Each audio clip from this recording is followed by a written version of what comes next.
Арыс қалалық мәслихатында бюджет, экономикалық және әлеуметтік мәселелер жөніндегі тұрақты комиссияның біріккен отырысы өтті. Отырыста күн тәртібіне сәйкес баяндамалар жасалды. Қалалық мәслихат хатшысы Амантай Байтанаевтың төрағалығымен өткен отырысқа қала әкімінің орынбасары Сапарбай Дәрібаев, қалалық мәслихат депутаттары, сондай-ақ бөлім басшылары қатысты. Жиын барысында қалалық экономика және қаржы бөлімінің басшысы Марат Асанов баяндама жасады.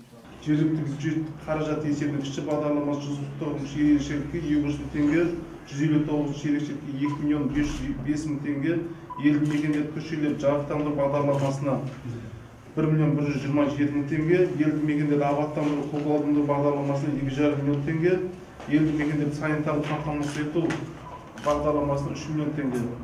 Байырғы малды округі аудандық маңызы бар қала ауылдық кент ауылдық округ қызметін қамтамасыз ету жөнінде қызметтер бағдарламасы, жергілікті бюджет қаражат есебінің кіші бағдарламасы 149 ерекшелікке 278 мың теңге, 161 ерекшелікке 490 мың теңге, мемлекеттік күрделі шығыстар бағдарламасына жергілікті бюджет қаражат есебінің кіші бағдарламасы 414 ерекшелікке 1 миллион 200 мың теңге.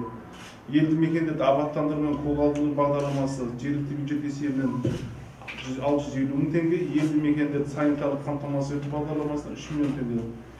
Жермене ауылдық округі аудандық маңызы бар қала ауылдық кент ауылдық округ әкімінің қызметін қамтамасыз ету жөнінде қызметтер бағдарламасы жергілікті бюджет қаражат есебінің кіші бағдарламасы 110 ерекшелікке 890 мың теңге, 120 ерекшелікке 286 мың теңге, 122 ерекшелікке 210 мың теңге, 135 ерекшелікке 200 мың теңге, 149 ерекшелікке 400 мың теңге, 153 ерекшелікке 400 мың теңге, 159 ерекшелікке 1,5 миллион теңге, 161 ерекшелікке 500 мың теңге, елді мекендерді санитарлық қамтамасыз ету жергілікті бюджет есебінен 3 миллион теңге.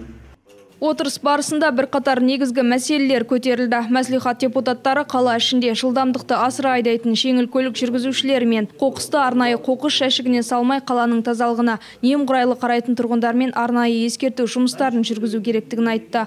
Сонымен қатар жиын барысында ауданішілік жолаушы тасымалы туралы баяндама тыңдалды. Ауданішілік 4 бағыт бойынша автобустар жүргізуде. Атап айтқанда, Арыс Дермене Арыс бағыты, Арыс Мұрдас Арыс бағыты, Арыс Байырқұм Арыс бағыты, Арыс Байтоғай Арыс бағыты. Осы аталған ауданішілік бағыттар бойынша әр жолаушыдан әрбір шақырым жолға облыс бойынша 6 теңге көлемінде белгіленіп отыр. Автобус және бекітілуге жататын тарифтер халыққа өте тиімді болып табылуда.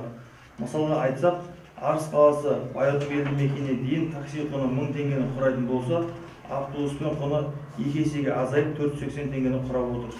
Қазіргі таңда жолаушылар тасымалы өз-өзін ақтамайды. Сондықтан бұл маршрут субсидияланатын болады. Ауданішілік бағыттар Түркістан облысы мәслихатының 2019 жылы 9 желтоқсандағы Түркістан облысы бойынша әлеуметтік маңызы бар қатынастарға тізбесіне айқындау туралы шешіммен енгізілген. Жиында көтерілген бірқатар өзекті мәселелер шешіліп, тиісті мекемелерге тапсырма берілді. Жұмайым Абызбай, Сара Кеңесбай, Бағдат Қайратұлы, Арт ТВ жаңалықтары.